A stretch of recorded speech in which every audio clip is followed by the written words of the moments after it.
បាទបងប្អូននេះគឺពេលរាត្រីហើយនេះគឺលោកអភិបាលខេត្តពោធិ៍សាត់បាទគាត់កំពុងចុះត្រួតពិនិត្យនៅតំបន់មាត់ស្ទឹងពោធិ៍សាត់កន្លែងក្បាលហុងបងប្អូនគឺនៅពេលរាត្រីយប់មិញតែម្ដងហើយនឹងមានបាទអាជ្ញាធរគាត់ចុះត្រួតពិនិត្យជាមួយនឹងលោកអភិបាលខេត្តដើម្បីធានាបានថាសុខសុវត្ថិភាពប្រជាពលរដ្ឋគឺมันមានផលប៉ះពាល់ដោយសារទឹកជំនន់បាទទឹកជំនន់ឆ្នាំនេះគឺពិតជាបាទហួសពីការពណ៌នារាល់លើករាល់ឆ្នាំគឺឃើញថាភ្លៀងពី3ថ្ងៃអញ្ចឹងទៅបានចំនួនដល់ពេលនេះឆ្នាំនេះតែម្ដងគឺភ្លៀងមួយល្ងាចបន្ទាប់មកភ្លៀងនេះតាមដែលខ្ញុំដឹងគឺភ្លៀងនៅខាងស្រុកនៅលើដែលទឹកនឹងហូរមកក្រោមមកខាងក្រុងពោធិ៍សាត់វិញហើយភ្លៀងជាបន្តបន្ទាប់ហើយឥឡូវនេះមេឃក៏នៅតែខ្មៅដដែលទេបើទោះបីក្នុងក្រុងមេឃឲ្យភ្លៀងប៉ុន្តែនៅតាមបណ្ដាស្រុកមួយចំនួនដែលនៅខ្ពស់នឹងធ្វើការហូរមកខាងក្រោមនេះហើយអញ្ចឹងលោកអភិបាលខេត្តបាទលោកដុតដៃដុតជើងជួយប្រជាពលរដ្ឋបាទធានាថាប្រជាពលរដ្ឋមាន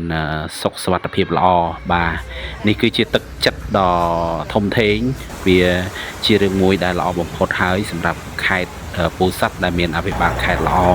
បាទក្នុងការគិតដល់សុខទុក្ខរបស់ប្រជាពលរដ្ឋមិនថាយប់ឬក៏ថ្ងៃនោះទេ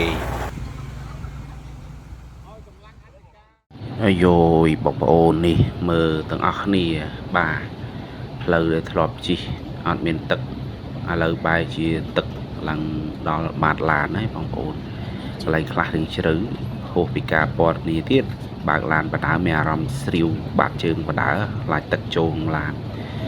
ដោយសារតែទឹកជំនន់ទឹកភ្លៀងនៅក្នុងក្រុងពោធិ៍សាត់នេះបងប្អូនគឺហូរមកចូលតាមបណ្ដោយផ្លូវលំនៅក្នុងសកាត់បទីដី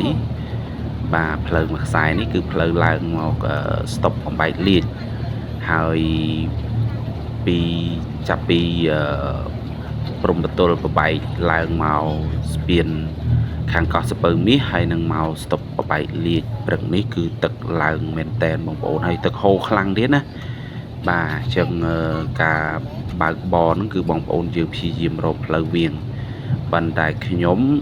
បើកទៅខាងណាក៏ទឹកលិចដូចគ្នាអញ្ចឹងសម្រាប់ចិត្តមកផ្លូវនេះប៉ុន្តែជន់ឡានបដើគឺមានអារម្មណ៍ស្រាវបដើដោយសារខ្លាចឲ្យលុតឡានផងបងប្អូនហើយទឹកជ្រៅមើលតាមវីដេអូដែលខ្ញុំថតនេះគឺបងប្អូនអាចមើលឲ្យចប់នឹងឃើញនេះម៉ូតូអីគាត់ហ្នឹងគឺអត់ហ៊ានសូវបើកខ្លាំងទេ